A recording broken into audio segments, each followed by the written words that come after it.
हाय नमस्कार, मी स्नेहा कोगदे फॅमिलीमध्ये पुन्हा एकदा तुम्हा सर्वांचं खूप सारं स्वागत करते. कशा आहात तुम्ही सर्वजण? आशा करते तुम्ही सर्वजण मस्त मजेत आणि भरपूर आनंदात असाल. आज मी एकटीनेच तुमचं स्वागत केलं कारण आज काही आमच्या चिवचा बोलायचा वगैरे मूड नव्हता.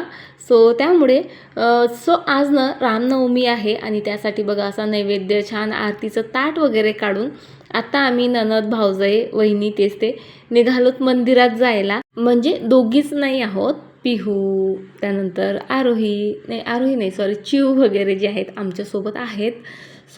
मंदिर बघा आता इतकं सुंदर सजवलं आहे ना, इतका छान कलरिंग केलं त्यामुळे खूप छान वाटतं. आणि हे मंदिर माहिती आहे का, म्हणजे माझ्या भावाचा जन्मदिवस आणि या मंदिराची स्थापना एकाच दिवशीची आहे, त्यामुळे आमच्यासाठी तर फारच म्हणजे विशेष आहे म्हटलं तरी चालेल. आणि भरपूर महिन्यानंतर आय थिंक वर्षभरानंतर जे आहे मी मंदिरात आली असेल. खूप मस्त वाटतं मला या मंदिरात कारण आमचं पूर्ण बालपण इथेच गेलेलं आहे. खेळायचं असेल तर आम्ही मंदिरात यायचो. त्यानंतर नवरात्रात कारण दुर्गादेवीचं मंदिर आहे आणि आमच्या या मंदिराला लागूनच सभामंडप आहे, म्हणजे मंगल कार्यालय आहे, तिथे भरपूर कार्यक्रम व्हायचे. त्यामुळे या मंदिरासोबतच्या भरपूर आठवणी आहेत आणि त्याच मस्त जाग्या झाल्या. खूप छान वाटत होतं. पूर्वी खूप साधंसंच मंदिर होतं पण आता बऱ्यापैकी छान त्यामध्ये ना बदल केलेत, त्यामुळे आणखी सुंदर दिसतं. आणि दुर्गा मातेची मूर्ती मात्र तीच आहे, तितकीच प्रसन्न आणि लगेच असं मन वेधून घेणारी. मस्त दर्शन घेतलं. त्यानंतर नैवेद्य वगैरे आणलेला होता तो देवीला दाखवला. आता शारदीय नवरात्रही चाललंय म्हणून इथे घट वगैरे मांडलेला दिसेल तुम्हाला. त्यानंतर आज रामनवमी असल्यामुळे इथे ना कीर्तनही होतं. थोड्या वेळ कीर्तन ऐकता ऐकता जे आहे इतर पूजा वगैरे केल्यात.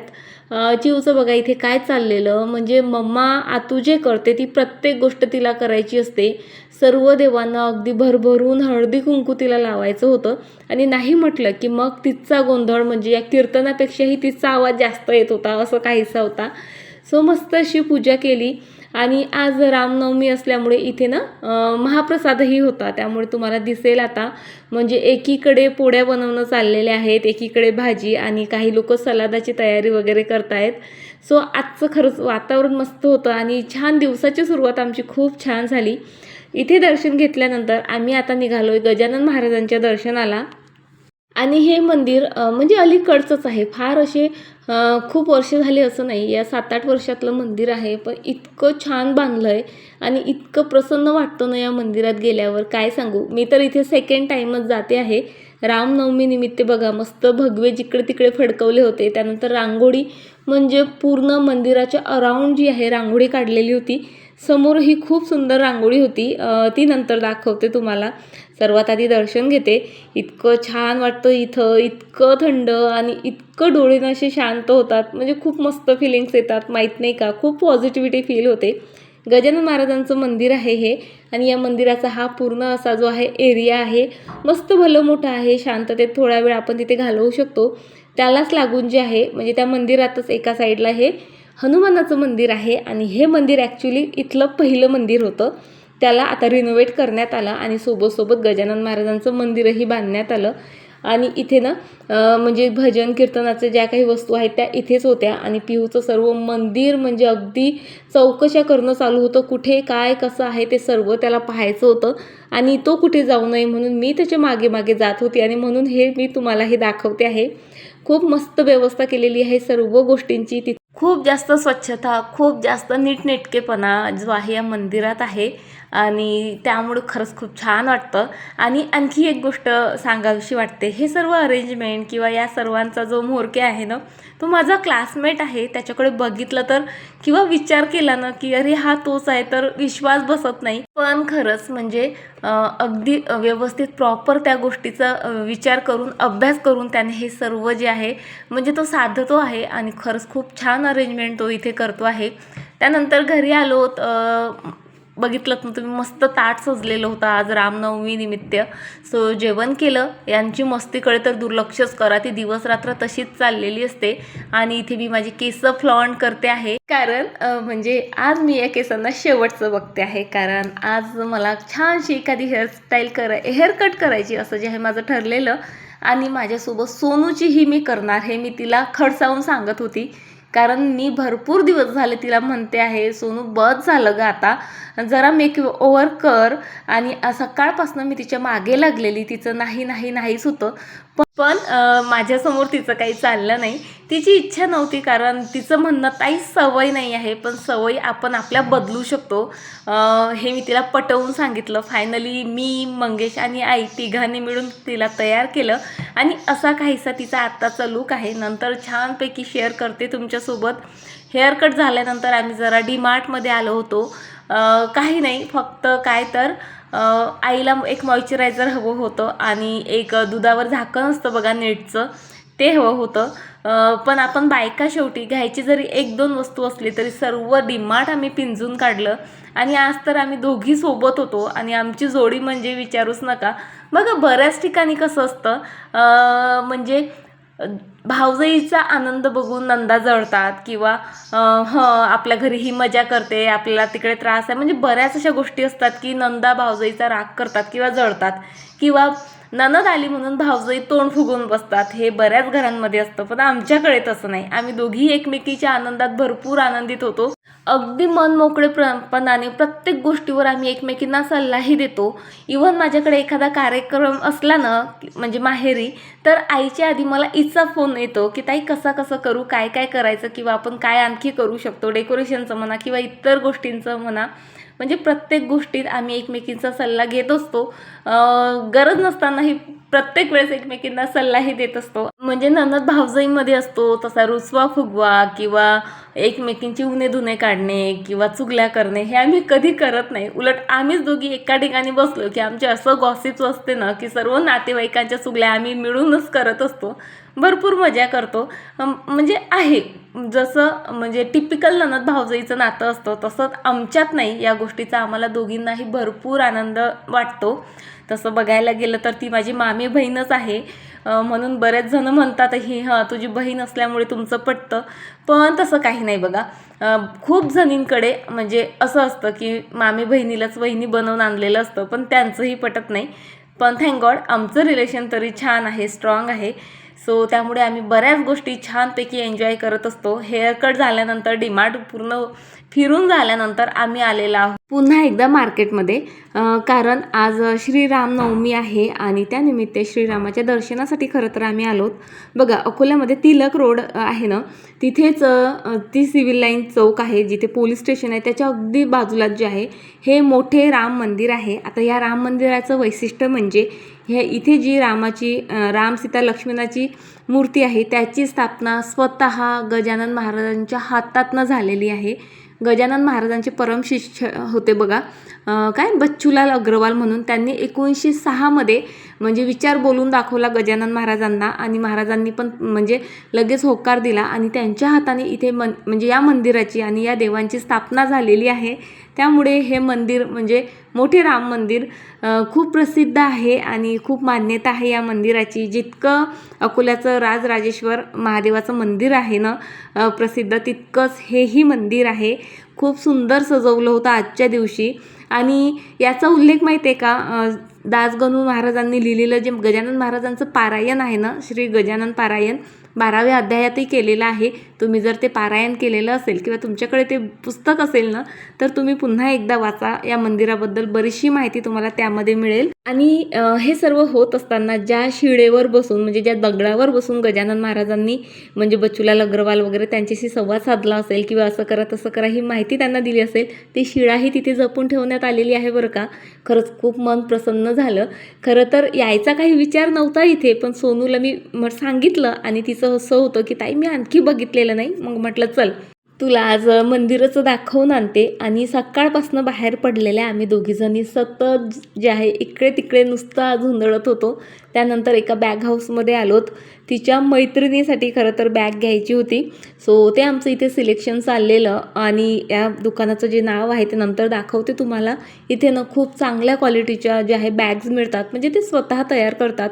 मला एक्सपिरियन्स आहे, माझ्याकडे पर्स आहे याच दुकानातली. आरू-पिहूच्या बॅग्स पण इथल्याच आहेत. बालाजी बॅग्स म्हणून जे आहे या दुकानाचं नाव आहे. अगदी गांधी रोडच्या बॅक साईडला आहे, तुम्हाला इझिली कोणीही सांगेल. आणि याचीच एक ब्रांच हॉली क्रॉस कॉन्व्हेंट आहे ना त्याच्या समोर आहे. खूप छान क्वालिटीच्या बॅग्स इथे मिळतात.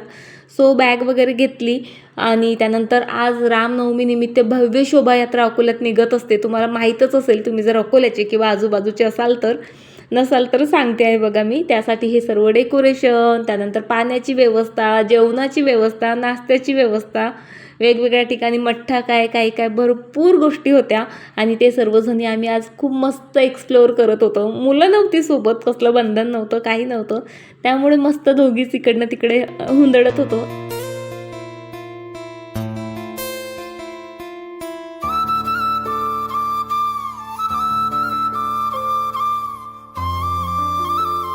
आज ना गाडी पार्क करायची इतकी पंचायत होत होती. सर्वीकडे गर्दी असल्यामुळे हा एक पार्किंग एरिया आम्ही शोधून तर काढला, पण तिथे इतका उतार होता त्यामुळे दुसऱ्यांची मदत घ्यावी लागली. खूप छान गाडी चालवता येते, भरपूर वर्षाचा एक्सपिरियन्स आहे, पण आता ना कॉन्फिडंट तेवढा राहिला नाही, कारण म्हणजे समजू शकता तुम्ही. त्यानंतर घरी आलोत आणि मॅडम बघा ना किती फ्लॉन्ट करतायत. हेअरस्टाईल दाखवण्यासाठीची आमची आर्ग्युमेंट चाललेली होती. आधी केस कट करण्यासाठी बाईसोबत इतकी आर्ग्युमेंट करावी लागली आणि आता इतकी फ्लॉन्ट करते आहे, इतकी आनंदित आहे ना ती. तिचा तो आनंद पाहून खरंच मी खूप समाधानी आहे.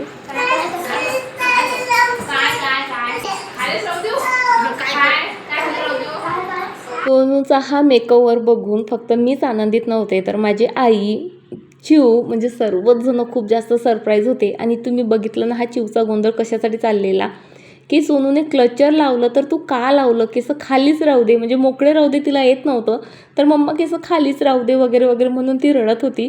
तिला खूप जास्त आवडला तिच्या आईचा मेकओव्हर. आणि मंगेच्या तर एक्सप्रेशनवरूनच तुमच्या लक्षात येईल, साहेबांनी जसं बायकोला बघितलं तशी त्याच्या चेहऱ्यावरची स्माईल इतकुशीही कमी होत नव्हती. तोही भरपूर हॅपी होता. म्हणजे एक डिसिजन बघा माझा. सो त्यामुळे सर्वजण किती जास्त आनंदित झाले आणि ती सुद्धा म्हणजे प्रचंड आनंदात होती बरं का. म्हणजे आधी तिचं होतं नाही मला सवय नाही किंवा मला छान दिसणार नाही, पण केल्यानंतर तीही खूप आनंदात होती. आणि खरंच असे छोटे मोठे बदल आयुष्यात आपण केले पाहिजे.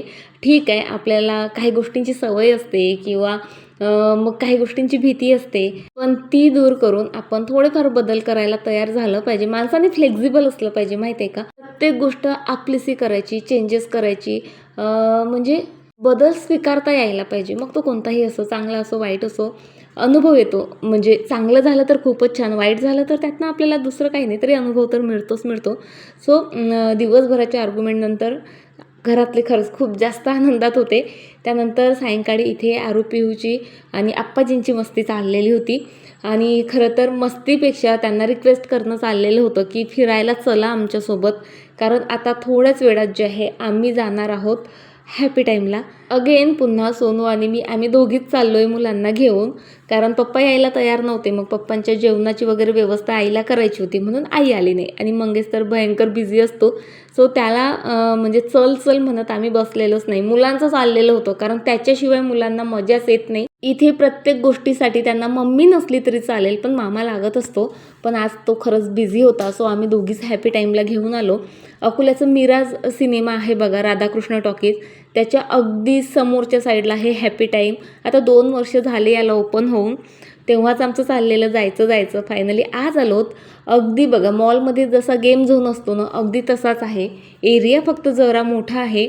एंटर केलं की हा एक हॉल दिसतो. तिथे तुम्हाला तिकीट वगैरे यायचे असतात. बाजूलाच ना कॅफेटेरिया आहे, तिथे तुम्ही खाणं पिणं जे आहे तुमचं होतं.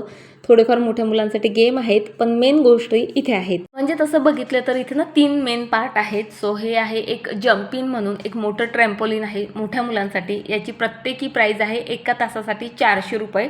म्हणजे डिटेलमध्ये सांगते तुम्हाला, कधी यायचं असेल तर.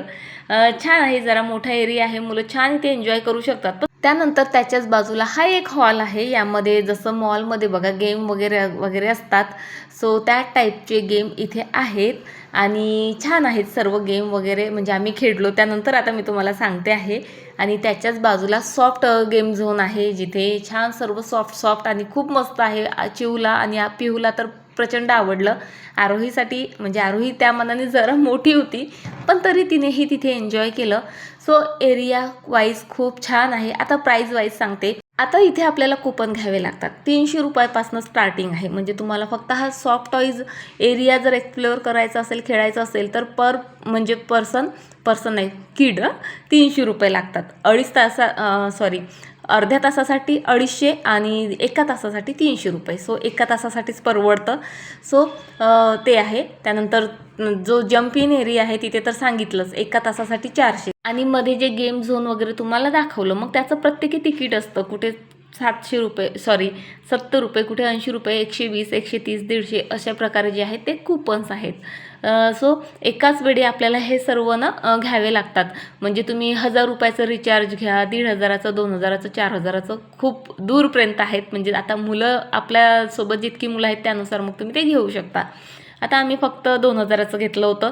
सो 2000मध्ये आधी तर या तिघांनी हे सॉफ्ट टॉईज खेळलेत. 900 रुपये यातच गेले आणि उरलेले 1100 रुपये जे आहेत मग आम्ही त्या गेम झोनमध्ये घालवले. जम्पिंगमध्ये उड्या घालण्यासाठी कोणीच इंटरेस्टेड नव्हतं, त्यामुळे तिकडे आम्ही फिरकलोही नाही. चिवला तर हा सॉफ्ट टॉय एरिया जो आहे तो भयंकर आवडला आणि पिहूला सुद्धा. आता गेम झोनमधले जे गेम्स होते तेही छान होते, पण ते कसं असतं एका मिनिटासाठीच एक गेम खेळता येतो आणि भरभर पैसे निघून जातात. पण इथे 300 रुपयात मुलं 1 तास मस्त त्यांनी एन्जॉय केलं. इथे छोटीशीच पण क्यूट अशी किचन, लॉन्ड्री एरिया, बेडरूम असं मस्त क्रिएट केलेलं होतं. त्यामुळे चिव तर किचनमध्येच बिझी झाली होती. स्वतःही काही बनवून खात होती आणि आम्हालाही खाऊ घालत होती. पिहूला तर उड्याच मारायला पाहिजे, तुम्हाला माहीत आहे. त्यामुळे तो इकडनं तिकडनं मस्त उड्या मारत होता. स्लाईड्स होत्या, भरपूर छोटे मोठे गेम होते. इथे आल्यावर तुम्हाला दिसतील. खूप असं डिटेलमध्ये मी काही शूट केलेलं नाही, जितकं करता आलं तितकं केलं, कारण शेवटी मुलांच्या मागेही धावायचं होतं आम्हाला. आपल्यासाठी म्हणाल तर इथे खाण्याव्यतिरिक्त दुसरं काहीही नाही. फक्त मुलांना तुम्ही इथे घेऊन येऊ शकता. 1 ते 2 तास तुमचे खूप मुलं आनंदात इथे म्हणजे एन्जॉय करतील, हे मात्र नक्की. मुलांसाठी छान आहे. जरा महागडं वाटलं मला, पण ठीक आहे ना, आपण एखाद्या वेळेस येऊ शकतो. कधीतरी असं मुलांना घेऊन यायला खरंच खूप छान प्लेस आहे. खाण्यापिण्याचं विचाराल तर बऱ्याच महागड्या गोष्टी होत्या, म्हणजे तेच pizza, burger, French fries all that things, पण जरा महाग होत्या. त्यामुळे आम्ही तिथे काहीच न खाता पिता आम्ही आलेलो आहोत खाऊ गल्ली, जी अशोक वाटिकेच्या बॅक साईडला आहे. आणि तिथे मस्त मजा केली, बऱ्याचशा गोष्टी खाल्ल्यात. खरं तर सोनूवर हा अन्याय होता, कारण तिचा निरंकार उपवास होता रामनवमीनिमित्त. तरी पण मी तिच्यासमोर तिला दाखवून पाणीपुरी काय बऱ्याचशा गोष्टी खाल्ल्या. पण चला, मजा येते कधीतरी तिला असं चिडवायला. सो या छान छान गोष्टींसोबत जो आहे आजचा व्हिडिओ मी इथे संपवते आणि अपेक्षा करते तुम्हाला आजचा व्हिडिओ नक्की आवडला असेल. आमच्या नणंद भावजाईचं नातं तुम्हाला कसं वाटलं तेही मला कमेंट करून सांगा. त्यानंतर या हॅपी झोनबद्दल तुम्हाला माहिती होतं का, असेल नसेल तेही मला कमेंट करून सांगा. चला, आता या छान छान गोष्टींसोबत आजचा जो व्हिडिओ आहे तो इथे संपवते आणि तुम्हाला उद्या भेटते अशाच एका छान व्हिडिओसोबत. तोपर्यंत फ्रेंड्स, स्वतःची काळजी घ्या. बाय.